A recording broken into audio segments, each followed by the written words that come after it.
బీఆర్ఎస్పై మంత్రి జూపల్లి కృష్ణారావు ఫైర్ అయ్యారు.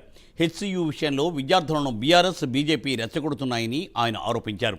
400 ఎకరాల భూమి వెనుక పాత్రధారులు సూత్రధారులు ఉన్నారని బీఆర్ఎస్ను ఉద్దేశిస్తూ మంత్రి జూపల్లి వ్యాఖ్యానించారు. 100 కోట్లు ఉంటుందా? బీఆర్ఎస్ పార్టీ అంటే బీఆర్ఎస్ పార్టీకి ఎన్ని ఎకరాలు? 10 ఎకరాలు అనుకుంటా. 10 ఎకరాలు. సో అక్కడ వాల్యూ ఎంత ఉంది? అది కూడా కోకాపేట దగ్గరనే కదా. ఆల్మోస్ట్ ఎకరం 50 కోట్లు 70 కోట్లు 100 కోట్లు ఉంటుందా? 100 కోట్లు ఒక ఆక్షన్లు పోయినాయి కదా. సో 10 ఎకరాలు అంటే మరి ఆ ప్రకారం చూసుకుంటే 1000 కోట్ల ప్రాపర్టీ. అంటే ఎవడబ్బా సొమ్మని చెప్పని దీనికోసం ఇంతమంది వందలాది మంది బిడ్డలు ప్రాణత్యాగం చేసిన యువత అంటే మీ పార్టీ ఆస్తుల కోసం, మీ యొక్క రాజకీయ అవసరాల కోసం మరి 1000 కోట్ల రూపాయల ఆస్తిని 10 ఎకరాలు మీ పార్టీ పేరు ఎట్లా చేసుకుంటారు? అంటే అధికారులు చెప్పని ఇస్తారు. మీరా మాట్లాడేది? మీకు మాట్లాడే రైట్ ఉందా వీళ్ళకు?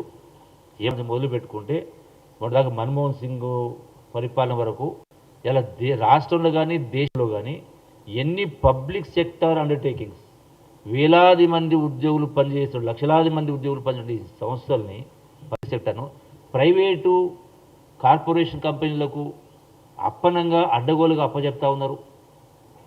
అంటే ఆదాయాన్ని సమకూర్చి పెట్టేటివి. ప్రపంచంలో ఎక్కడ లేని సంస్థలు ఉన్నాయి, మన దగ్గర లేవా? ఇప్పుడు బిహెచ్ఎల్, ఈసీఎల్ రకరకాలు ఉన్నాయి. అట్లాగే వైజాగ్ స్టీల్స్ కావచ్చు, ఇవన్నీ కూడా. మరి అటువంటి వాటి ఎందుకు ప్రైవేటైజ్ చేస్తున్నారు? ప్రభుత్వ ఆస్తులే కదా.